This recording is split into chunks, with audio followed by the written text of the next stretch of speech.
Okay, part two of the bevel gearbox rebuild. All right, I'm gonna get into the seal. The replacement seal that you get these days for the side where you got the bearing, the ball bearing. What originally was in there is this thick seal. You no longer get that. And now you get this little guy.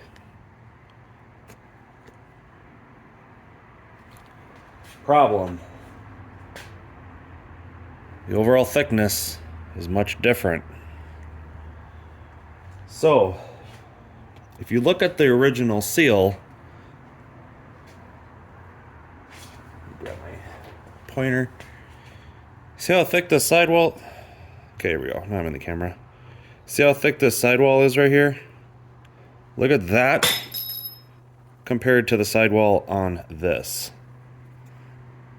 This is very thin. It's only 31 thousandths. This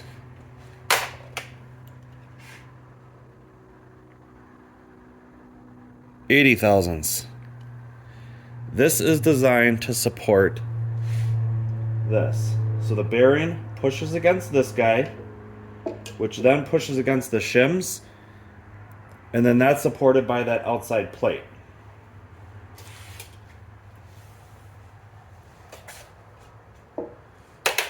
So obviously you can't just shove this seal in there and hope for the best, because it's going to push this bearing out, and then the gears are going to separate and they won't be engaged anymore. So some people are saying, oh, just simply double these up. I hate this idea. Again, because you're pushing on the bearing this way, you're relying on this really thin sidewall. It's only 31 thousandths. So here's what I did. First, start out with, now you can do all this with just a basic caliper. It's okay, but if you can swing getting a depth micrometer and a regular 0 to 1, obviously for so many various things throughout the garage, they're both really handy. I mean, I bought this used from a retired tool maker. I think I paid like 20 or 25 bucks for it. And this thing was maybe 30 bucks brand new. I mean, and it's, like I said, I've used it for so many things. Rebuilding differentials, because all I'll do is, same with the differentials, I'll measure the shims, just like I did here. So every one of these shims here, all the thin ones, there's a whole bunch of thin ones. I measured every one of these in separately, and you want to make sure you wipe off all the oil, because the oil itself will actually act like a shim, and it'll make it look like it's thicker than what it really is.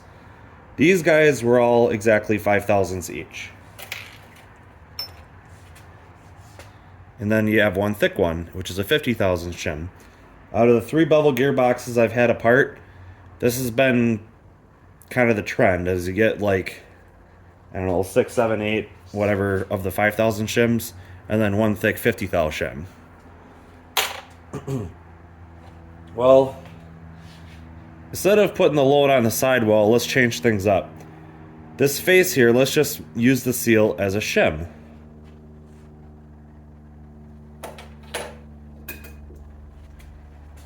So basically, you got your bearing, a front wheel bearing race, Timken LM11910. If that number seems familiar to you, it should, because that's the factory race for the front wheel bearings on pretty much all the 60s and maybe even beyond that. I don't know what they used in the 70s, but I know all the 60s, like the Simplicity 700, 725, 101, yada yada, they all use the same race. So this is just an old used one I had that I'm just repurposing. Well, guess what? It happens to fit against the outer race of the wheel bearing here perfectly. And guess what? It fits inside the seal perfectly. So it uses the whole flat area in there.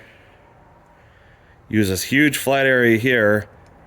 So instead of putting the load on the sidewall, you're just putting it against the face of the seal. It's a lot stronger. So bearing, wheel bearing race, thin side towards the bearing, thick side towards the seal, and then your shim.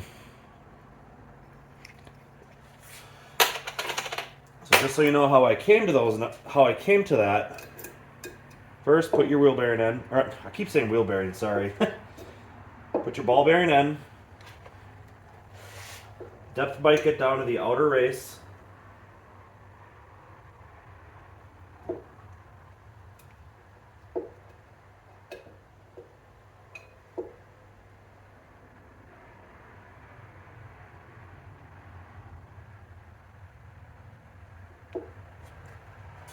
okay, so I got 520 thousandths, so the total depth is 520. The wheel bearing race, they come, everyone I measured so far has been a total height of, I think, 473. I ground it down for a couple reasons. One, both this surface and this surface were both corroded, and I could have bought a new one. I guess that's me being cheap. I didn't want to spend $5. But anyways, I also, actually another reason too, I ground it down to accommodate the one thick shim, so I didn't have to stack up all the thin ones anymore. All I have to do is, I got the thickness of the race, the thickness of the seal, and then my 50 thou shim, and that comes out to 524 thousandths. So that gives you an extra 4 thousandths or so of press fit, I guess you could say. So that's it. That's my stack. Way stronger, because again, you're not relying on this really thin sidewall. And you know what? I know a lot of people do it. I know a lot of people have done it for years. That maybe it's just fine. I don't trust it, especially with how hard I work my tractors, like I mentioned in the past video. I would just rather have something that's solid, that'll hold up, and that's strong. I mean, you'll never have an issue with this. I had mine apart just to check it because my curiosity was getting the better of me, and in my other tractor that I did several years ago, absolutely zero issues. And it's over-the-counter stuff. You don't have to machine or modify anything. I did just for my own simplicity, just so I can do one thick shim and call it a day. So I just ground it down to my exact number. But I didn't have to do that. I could have just added, just the race and the seal, and then however many of the thin shims it would be. I forget how many, but anyways, I could just use a bunch of the thin shims and call it a day and put it in. I just think it's a pain in the butt when you go to bolt the side plate on and you're trying to hold a bunch of thin shims in place. The number that you're looking for, I mean, like I said before, the total depth is 520 from the face of this down to the race of the bearing. This particular one is 520 thousandths. You want to try to at least match that. I always say give it a few extra thousandths, maybe an extra 3-4 thousandths, just to make sure it's nice and tight in there. And that's pretty much it.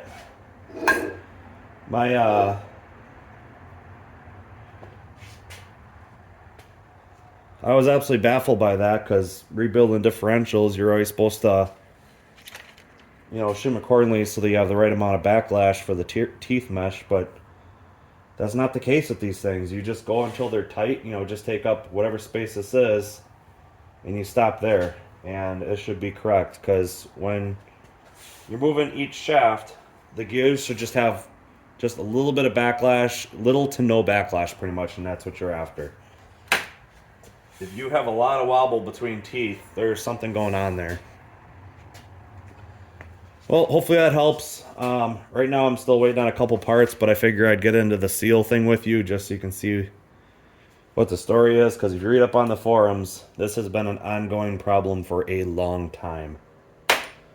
Hope this helps. I'll see you in part 3.